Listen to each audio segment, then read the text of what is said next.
हाँ हाँ हाँ भगवान, कट गया था। हाँ हाँ हाँ।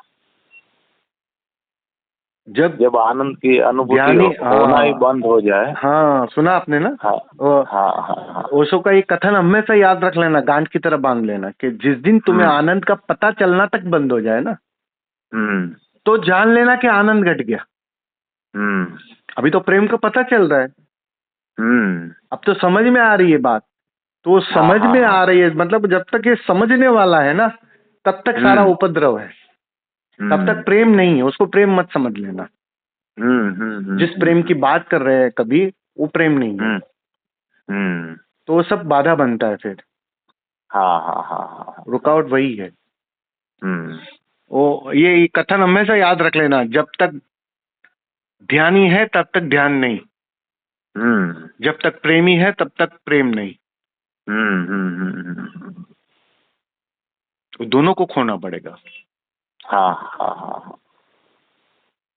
अभी भी तुम ध्यानी हो, अभी भी तुम प्रेमी हो, बस यही आकर्षण तो। का अनुभव करता हूँ। हाँ हम्म बस, एक बुद्ध को सारे अनुभव चले जाते हैं, बस इतनी सी व्याख्या हम्म। समझ लेना, तुम्हें अभी भी अनुभव इनकी हो बात रहे। सुन के ही डर लगता है भगवान, जब ये कुछ अनुभव रहित चीज होती है तो इतना भय घुसता है कि पूछो मत। हाँ तो वो भय इसी का है ना, कि अनुभव करने वाला चले जाने का मतलब क्या है, तुम मन के तल पर भी मिट गए, मर गए।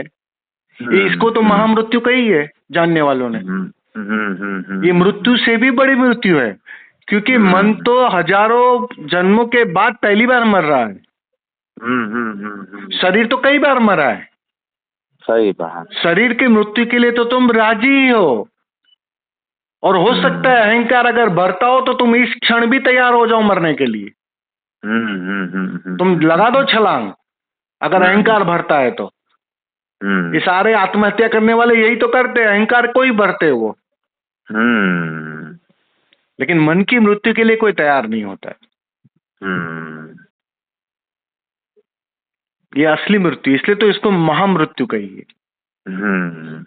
मृत्यु से भी बड़ी मृत्यु है, क्योंकि इस हाँ, मृत्यु तो के बाद समय कोई ये भी जन्म नहीं आएगा होगा। कि इसमें डर आने वाला है थोड़ा सा, नहीं? डेफिनेटली आएगा ना। हाँ हाँ हाँ हाँ। बाबा ये होश की यात्रा में मतलब इन सब चीजों में, छोटी छोटी चीजों में इतने तड़पे न, धीरे धीरे धीरे धीरे ऊपर मतलब चीजें छूटना आने, तो कभी कभी ऐसा लगता है कि सही में भगवान ने जो मतलब होश का सूत्र दिया है साधकों के लिए, उसके लिए पहले से ही अपना मतलब बहुत मजबूत मनोबल या फिर जीवन बहुत हेवी तरीके से, नहीं जैसे पहले राजा लोग जो जीते थे महाराणा प्रताप ने, उतना अगर आदमी मन से बलवान हो तो होश की यात्रा वो सरलता से कर सकता है, नहीं भगवान? मन से बलवान मतलब, मन से बलवान हो तो बाधा बनेगी। चरित्र चरित्र से भगवान। हाँ वही, मन से हाँ बलवान हाँ, का मतलब तो मन से नहीं, चरित्र से। हाँ, हम लोग अपना इतना चरित्र हिला डुला होता है कि एक चाय छूटने में भी चक्कर आ जाते हैं। तो हाँ, चीजों पे पकड़ रहती है ऐसे। हाँ वही, वो कंडीशन टूटने में ही वक्त लगता है ना। बहुत। क्योंकि हाँ हाँ वो कंडीशन जन्मों जन्मों की कंडीशन है। ये हाँ हमारा हाँ मन हाँ। खाली इस समय का, इस जन्म का मन नहीं है। जन्मों जन्मों से उसकी कंटिन्यूटी है। इसलिए तो तुम पिछले जन्म भी याद कर पा रहे हो ना, उसकी हाँ वजह हाँ वही है हाँ हाँ हाँ। कि वो कंटिन्यूटी है वो। और जब तक वो मान्यता, जिस दिन वो पूरी किताब जब तक कोरी नहीं होती है ना, सबकॉन्शियस की, अचेतन की, तब तक तुम्हें लौटना पड़ता है। तो बाबा बुद्धत्व का मतलब क्या है?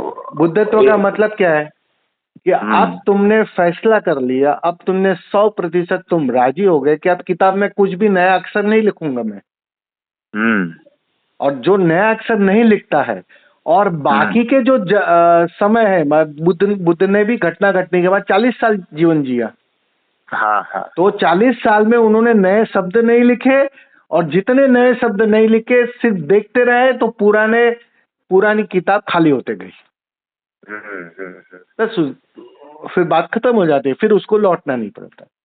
जिसकी मरने के वक्त किताब कोरी हो गई, वो क्यों लौटेगा? हाँ। कोई लेन देन नहीं बाकी रहा, कोई हिसाब बाकी नहीं रहा, उसको फिर लौटना नहीं पड़ता। और ठीक है, करुणावास एक आध जन्म ले ले, वो बात अलग है, बाकी वो लौटता नहीं है। तो ठीक से बाबा 2-3-4 दिन होश पूर्वक जैसे ही गुजरते हैं तो अंदर से अपनी ही आंखों के सामने में इतने बवंडर उठने निकलने शुरू हो जाता है कि ऐसा लगता है कि ये तो अमाप है, ये तो आप एक टूटने काम वाला करो, ही नहीं है। आप हाँ एक बार है ना शिविर में हाँ आओ। हाँ शिविर में देखो, अब तक क्या भरोसा था तुम्हें कि मैं विधि करता हूँ, विधि करने के बाद कुछ दिनों तक, कुछ समय तक मुझे उसका नशा रहता है, मस्ती रहती है। अब शिविर में एक बार आओ किसी जागृत पुरुष के, और वहां तुम 5 दिन 10 दिन रहो, 5 दिन रहो उनके साथ, तब तुम्हें पहली बार अनुभव होगा कि अरे बिना किए भी वो चीज वो हो रही है। हाँ पहले करने से हो रही थी, मतलब करने से हो रही थी तो तुम्हारा करता ही मजबूत हो रहा था, तुम्हें अपने पे भरोसा बढ़ रहा था कि मैं करता हूं तो होता है। समझ में आ रहा है? और जब तुम ऐसी कोई शिविर में आओगे, एक बार आओगे, तुम्हें पता चलेगा कि तुम कुछ नहीं कर रहे हो और बात बन रही है, सहज ही तुम ऊपर उठ गए, सहज ही समाधि का स्वाद मिलने लगा, सहज ही विचार समाप्त हो गए, जैसे तुम्हारे खोपड़ी पे किसी ने कब्जा कर लिया हो, वैसी अवस्था आ जाती है। तो वहां उस एनर्जी फील्ड में जब तुम रहोगे ना, इसलिए ओशो इतना जीवित गुरु पर जोर देते थे, उसका पर्पस यही था कि वहां तुम्हें कुछ करना नहीं पड़ेगा और बात बन जाएगी। और जब बार बार तुम उस माहौल में रहोगे, उसका स्वाद लोगे बिना कुछ किए, उसी अवस्था को, उसी समाधि को पाओगे तुम, तो तुम्हें गहरे में एक भरोसा आने लगेगा अचेतन में कि यहाँ करने से नहीं मिलता है, बिना किए ही मिलता है। ये भरोसे की कमी है, बस और कुछ नहीं। ये भरोसे की कमी के कारण तुम्हें अपने करने पर ज्यादा भरोसा है। वो भरोसा तोड़ना है, बस बात इतनी ही है। वो भरोसा टूटेगा, कब टूटेगा? जब बार बार तुम बिना किए उसी मस्ती में रहोगे, बिना विधि के तुम पाओगे कि अरे बिना विधि भी वही मस्ती आ रही है, वही आनंद आ रहा है, जैसे मुझे किसी ने ऊपर उठा लिया हो। तो वो भरोसा देता है, सदगुरु का काम ही इतना है, वो तुम्हें भरोसा दिला रहा है कि यहाँ करने से नहीं मिलता है, बिना किए भी उपलब्ध हो सकता है, मेरी ऊर्जा में आके बैठ, तुम्हें पता चल जाएगा। तो वहां जब तुम जाते हो, रहते हो, तो भरोसा अंदर कायम होने लगता है। वापस कुछ दिनों के बाद आते हो, वापस तुम्हें वही भरोसा, मतलब धीरे धीरे तुम्हारा सबकॉन्शियस उसके लिए राजी हो जाता है, अचेतन राजी हो जाता है, यस यहाँ करने से कुछ नहीं होता है। तभी तो कर्ता छूटेगा ना।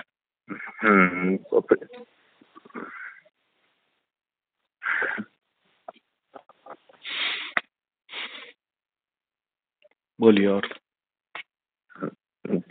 सब डाउट पूरे हो गए भगवान।